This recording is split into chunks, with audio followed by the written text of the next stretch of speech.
Então, queridos, eu quero te convidar a você abrir a sua Bíblia em 2 de Tessalonicenses, capítulo 2. Nós vamos ler do verso de 1 a 12. 2 Tessalonicenses, capítulo 2, nós vamos ler do verso de 1 a 12.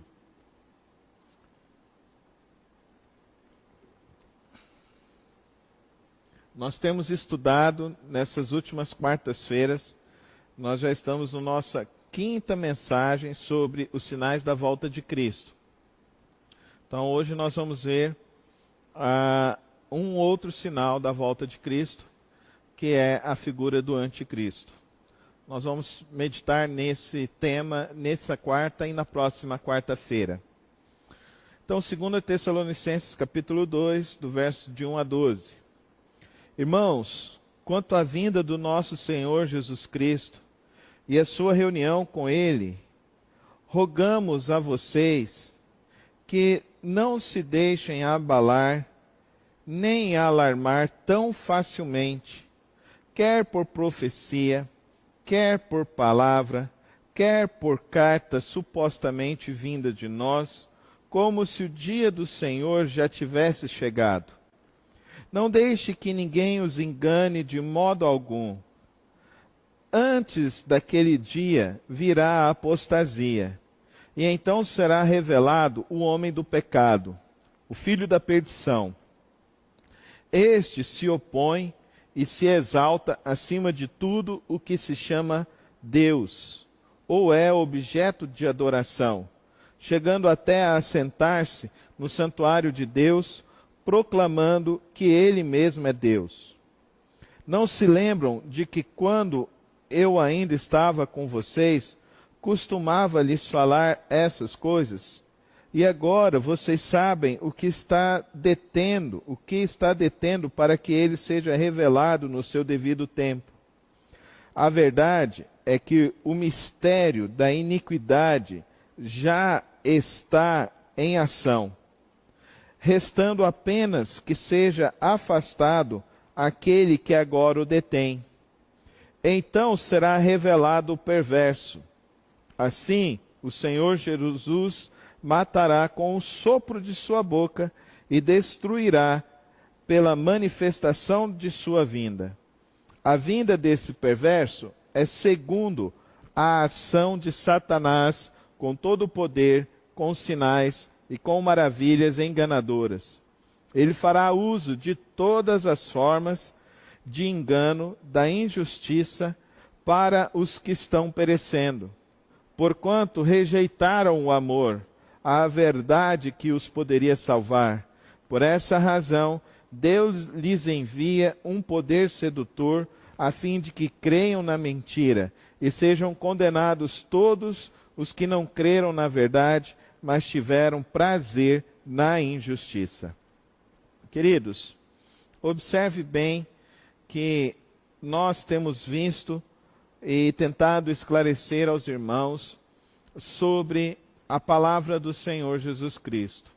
Nós utilizamos sempre a exegese do texto, e a nossa hermenêutica, ela é sempre pautada no sentido de ser histórica, gramatical, analisando sempre o texto dentro do seu contexto histórico, analisando o texto dentro dos seus princípios históricos, dentro da sua interpretação histórica, para que assim possamos trazer esses princípios e trazermos esse ensinamento para o nosso viver nesse tempo em que estamos vivendo.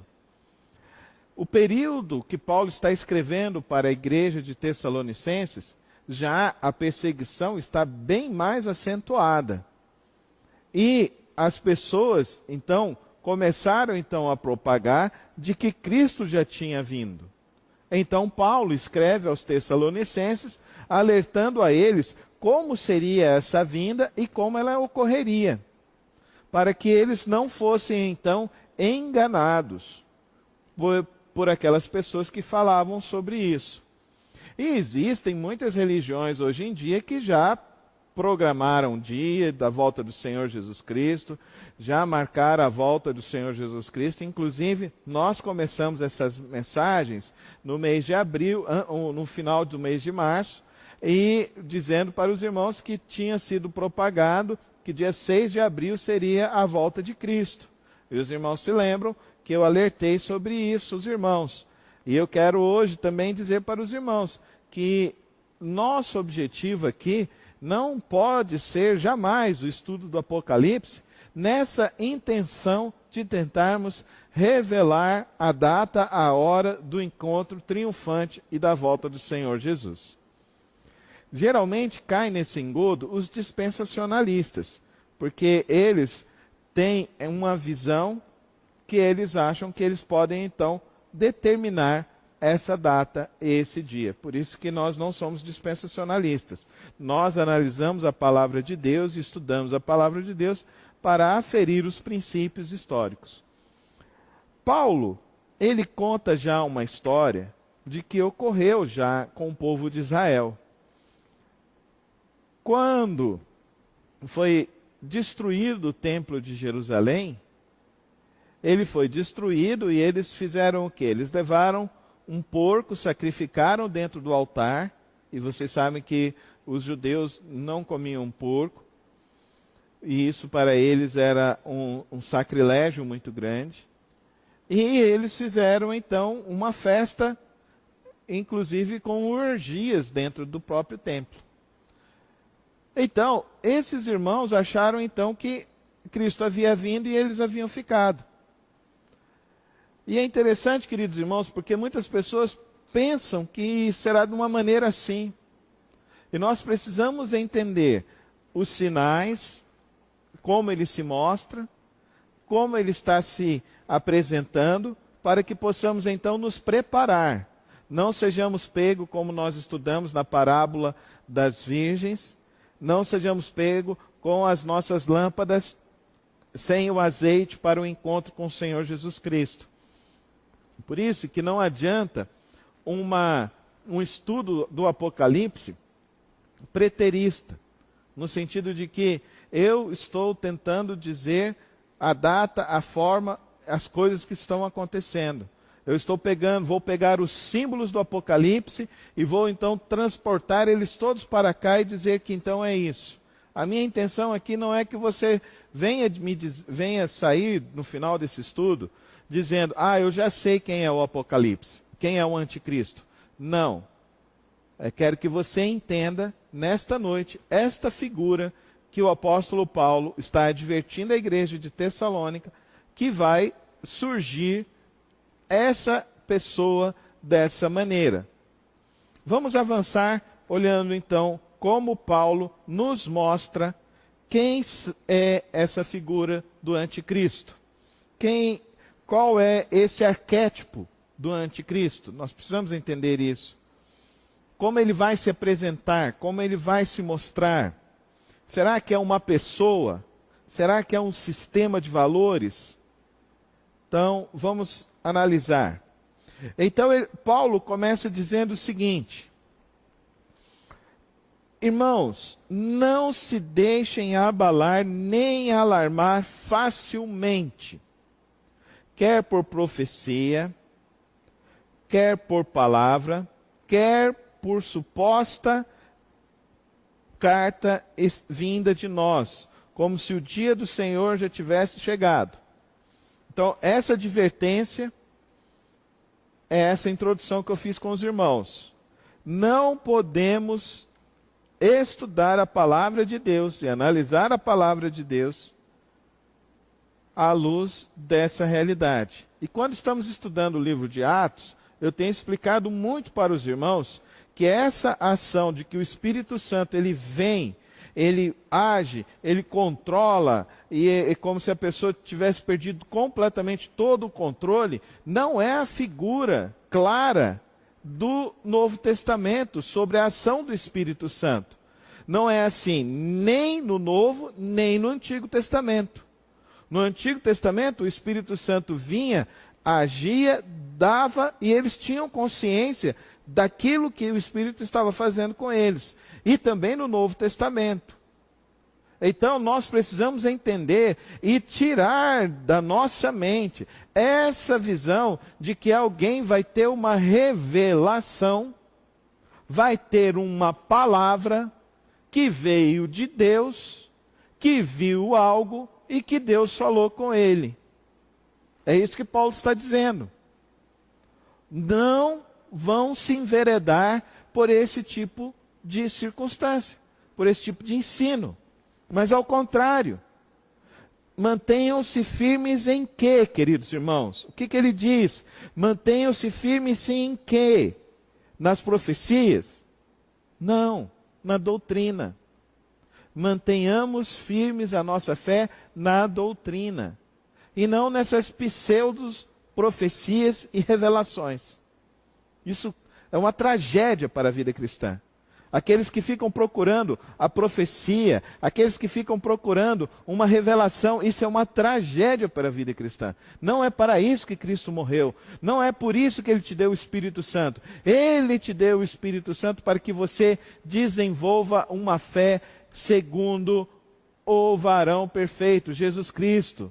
O apóstolo Paulo vai usar lá em Coríntios para que nós tenhamos a mente de Cristo. Por isso eu e você precisamos compreender isso. Essa é a advertência aqui à igreja de Tessalônica. Daí ele começa a dizer então: não deixem que ninguém os engane de modo algum.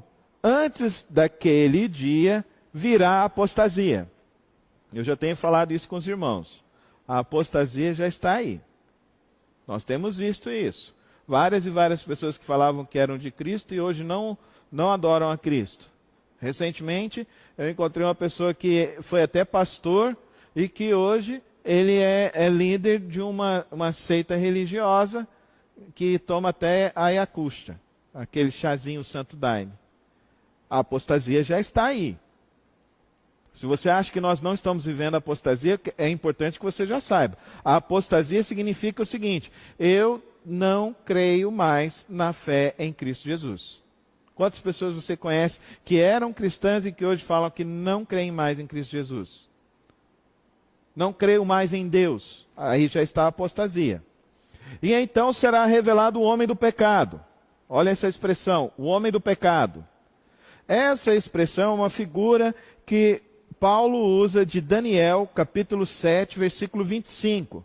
Vamos lá comigo. Daniel, capítulo 7, versículo 25.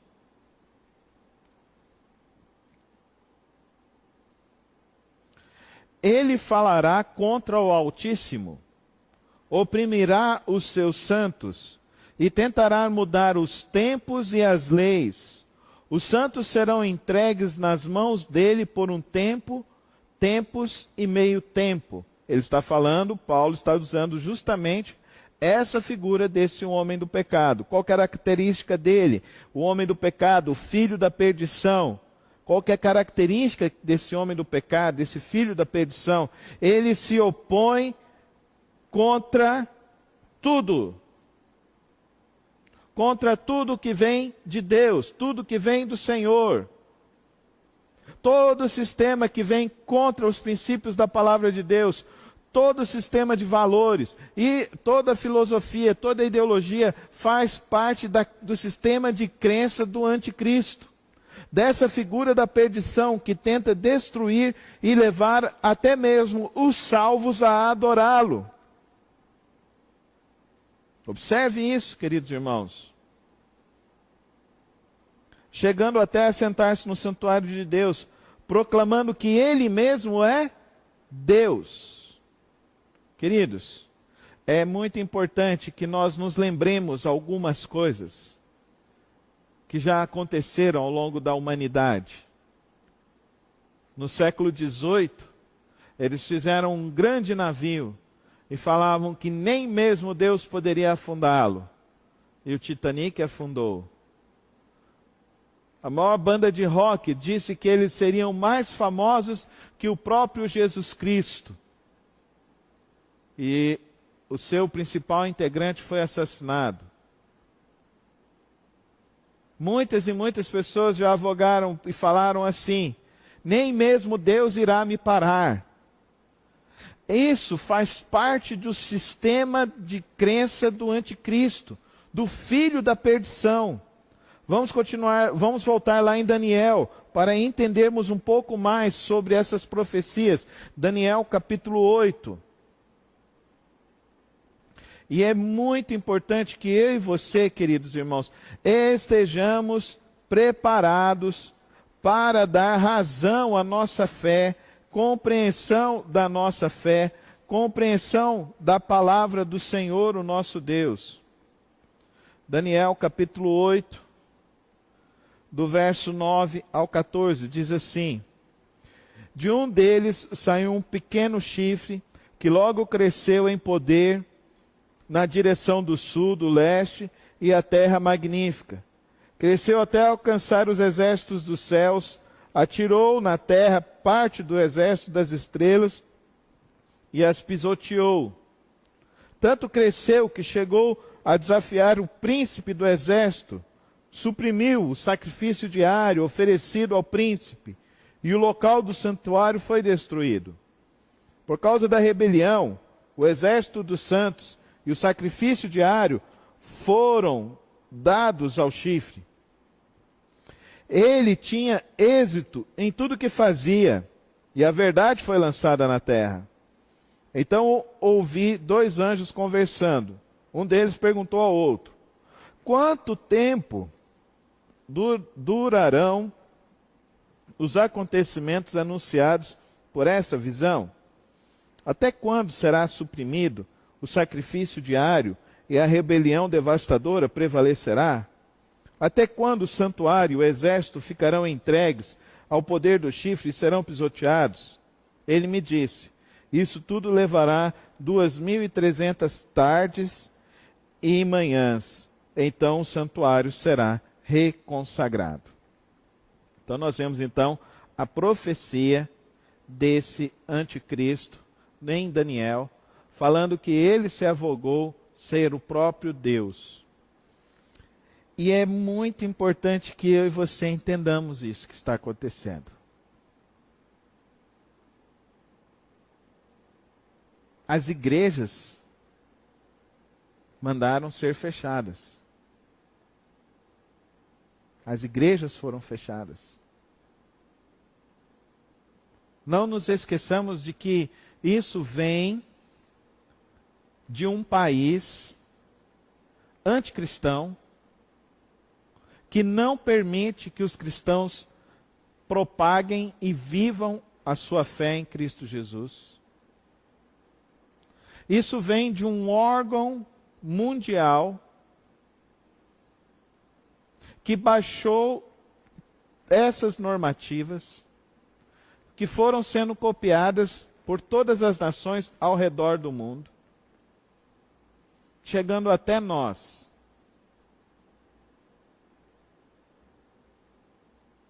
E eu me lembro que muitos pastores chegaram a orar na década de 80, na década de 90, que Deus enviasse uma perseguição assim para o Brasil. Será que não é esse tempo que nós estamos vivendo? Esse tempo que o pensamento é impedir que as pessoas adorem a Deus. Será que não é esse tempo? Será que isso já não é uma preparação do filho da perdição, do filho do pecado?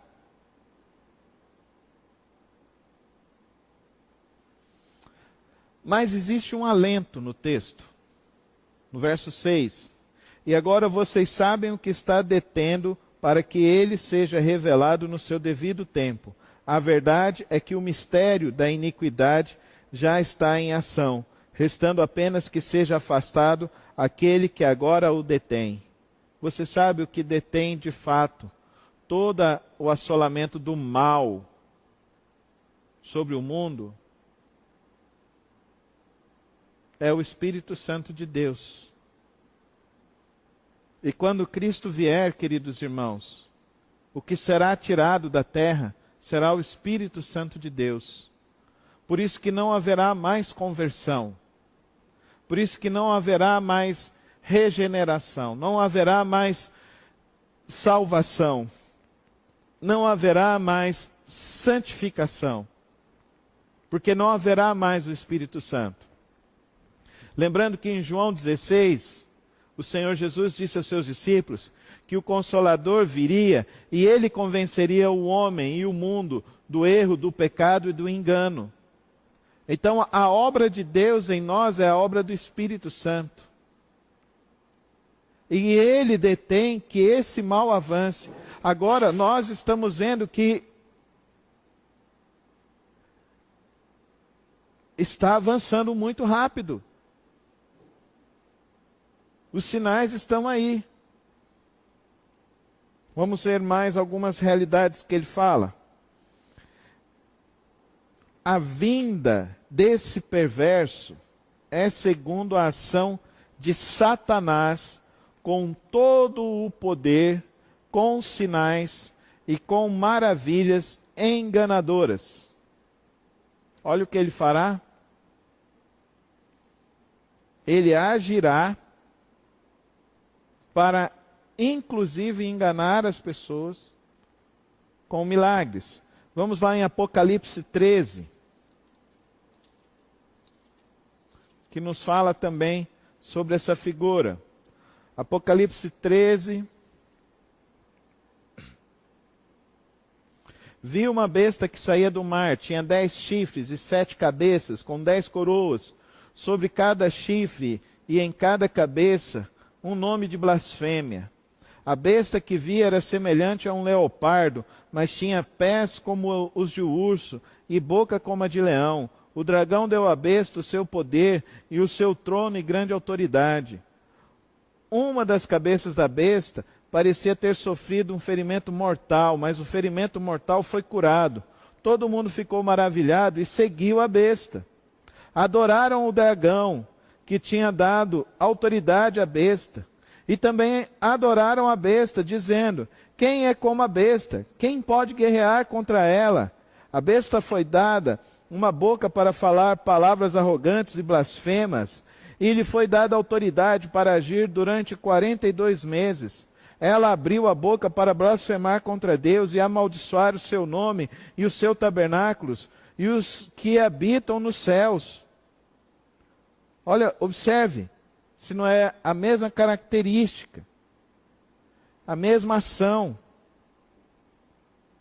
Verso 10, em Tessalonicenses, ele fará uso de todas as formas de engano, da injustiça, para os que estão perecendo, porquanto rejeitaram o amor à verdade que os poderia salvar. Como nós temos visto o Evangelho ser vilipendiado em nossa nação.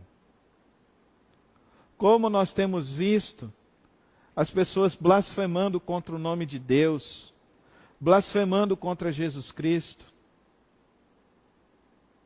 Nós já vimos o que aconteceu nesse carnaval, na Marquês de Sapucaí. Blasfêmia.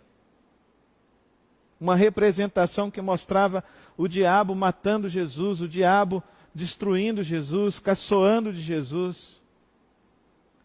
Filmes que foram lançados por grupos no país, colocando Jesus como homossexual. Quanta blasfêmia, quanta coisa odiosa contra o nosso Deus, contra a palavra do nosso Deus. Quantos crentes que estão cada vez mais convencidos e vivendo uma vida debaixo da rebelião, da perversidade, do pecado. Não há mais tempo. As obras estão sendo manifestas, os sinais estão sendo revelados. Estão vilipendiando o nome do Senhor. Estão destruindo a fé. Estão impedindo o povo de adorar e de buscar o nome do Senhor Jesus Cristo. Nós somos a geração que mais vê os sinais da volta de Cristo se aproximando. Eu tenho falado isso e mostrado para os irmãos a cada quarta-feira. para que nós estejamos preparados, para que nós estejamos buscando, para que nós estejamos orando, para que nós estejamos jejuando, para que nós estejamos anunciando, enquanto temos a ação do Espírito Santo, para que as almas sejam salvas, libertas do perverso, liberto do homem da perdição, do iníquo, liberto daquele que é o anticristo e que faz as blasfêmias contra o Senhor, o nosso Deus.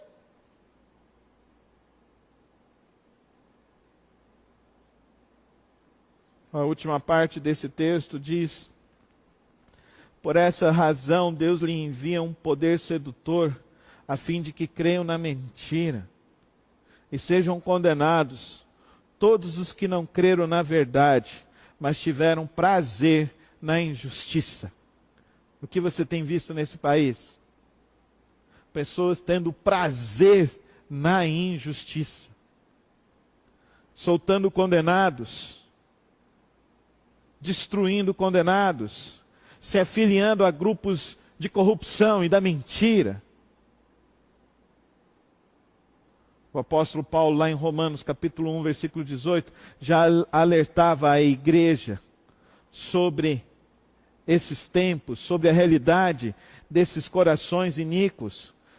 Romanos, capítulo 1, versículo 18, porque a ira de Deus é revelada dos céus contra toda impiedade e injustiça dos homens, que suprimem a verdade pela injustiça, pois o que de Deus se pode conhecer é manifesto entre eles, porque Deus lhes manifestou, pois desde a criação do mundo os atributos invisíveis de Deus, seu eterno poder e sua natureza divina têm sido vistas claramente, sendo compreendidas por meio das coisas criadas, de forma que tais homens são indesculpáveis, porque tendo conhecido a Deus, não glorificaram a Deus, nem renderam graças a eles, mas os seus pensamentos se tornaram fúteis, e o coração insensato deles obscurecidos, dizendo-se sábios, tornaram-se loucos, e trocaram a glória do Deus imortal por imagens feitas segundo a semelhança dos homens, mortal, como as de pássaros, quadrúpedes e répteis. Por isso Deus os entregou à impureza sexual, segundo os desejos pecaminosos do seu coração, para a degradação do seu corpo entre si. Trocaram a verdade de Deus pela mentira, e adoraram e serviram as coisas e seres criados em lugar do Criador, que é bendito para todos sempre. Amém. Amém. Amém. Estão sendo manifestas as obras do filho da perdição e do anticristo. Assim como naquele período os irmãos de Tessalônicas começaram a compreender que eram sinais da volta de Cristo. E Paulo então ele vai terminar a sua carta aqui a Tessalonicenses dizendo para esses irmãos que eles não ficassem mais ociosos, mas que ao contrário, que eles começassem a trabalhar arduamente. 3:8. Trabalhamos arduamente com fadiga dia e noite para não sermos pesados. E aí ele diz aqui, pois as pessoas, se alguém...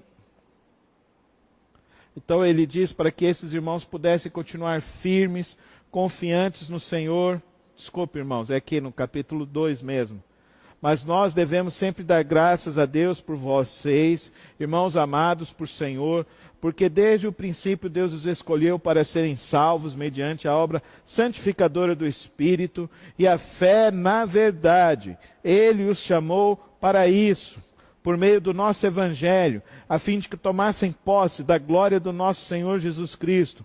Portanto, irmãos, permaneçam firmes e apeguem às tradições que lhes foram ensinadas, quer de viva voz, quer de carta nossa, que o próprio Senhor Jesus Cristo e Deus nosso Pai, que nos amou e nos deu eterna consolação e boa esperança pela graça, deem ânimo ao coração de vocês e os fortaleçam para fazerem sempre o bem, tanto em atos como em palavras. Resumindo, os sinais da volta de Cristo estão se mostrando. Os sinais do filho da perdição estão se mostrando. A inversão e a blasfêmia está se tornando padrão. Querido irmão e querida irmã, não assista coisas que blasfemam contra o nome do Senhor Jesus Cristo. Não ouça, não permita essas coisas dentro da sua casa, na sua vida. É tempo de se buscar a Deus e se fortalecer no Senhor. É tempo de se orar mais a Deus.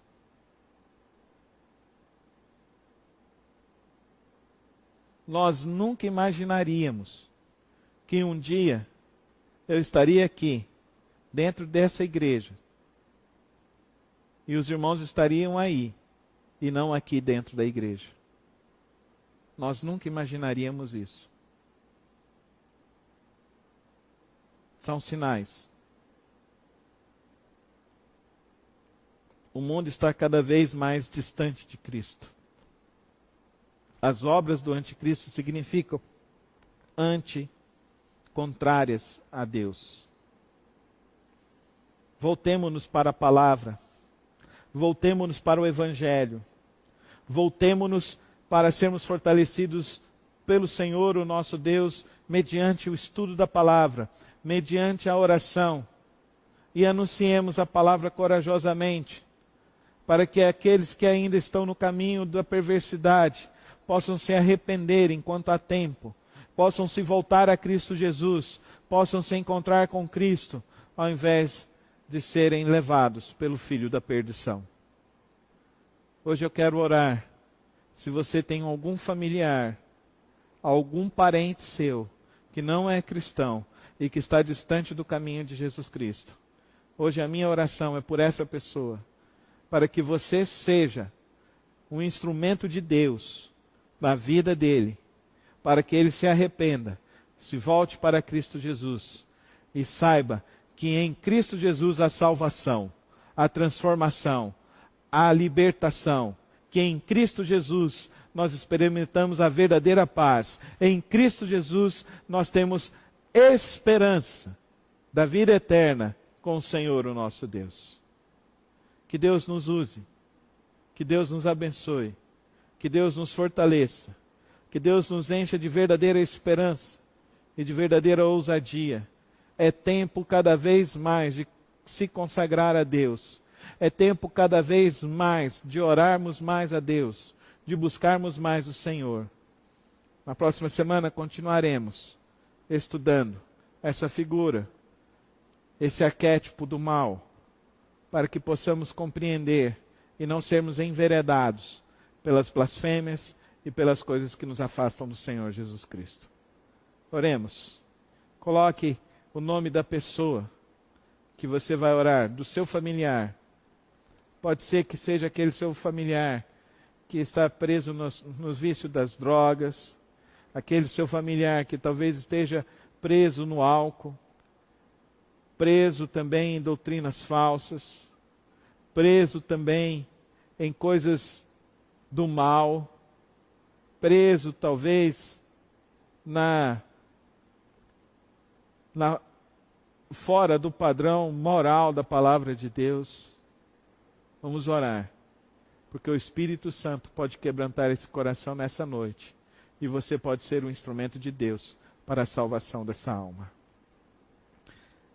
Senhor, que o Senhor nos leve, ó Deus, o Senhor nos conduza pelo Teu Espírito Santo, com toda a sabedoria, com toda a graça, com toda a força, para sermos os porta-vozes da Tua palavra nesse tempo, para sermos, ó Deus, os Teus embaixadores nesse tempo. Vem nos usar, ó Pai, com a Tua graça, com a Tua força. E, ó Deus, vem repreender toda a obra do mal, ó Deus, sobre a face da terra. Vem repreender este mal que está assolando toda a terra, Senhor. Vem repreender, ó Deus, todos esses que estão tentando impedir a obra do Senhor e o Teu reino de avançar, Senhor. E nos fortalece na Tua palavra, para que possamos andar nos Teus caminhos, viver na Tua vontade e não se desviar, porque esperamos a volta do Teu Filho, nós esperamos encontrar contigo. Nós esperamos, ó Deus, o grande encontro com o Senhor Jesus. É assim que nós choramos, em nome de Jesus. Amém, amém e amém.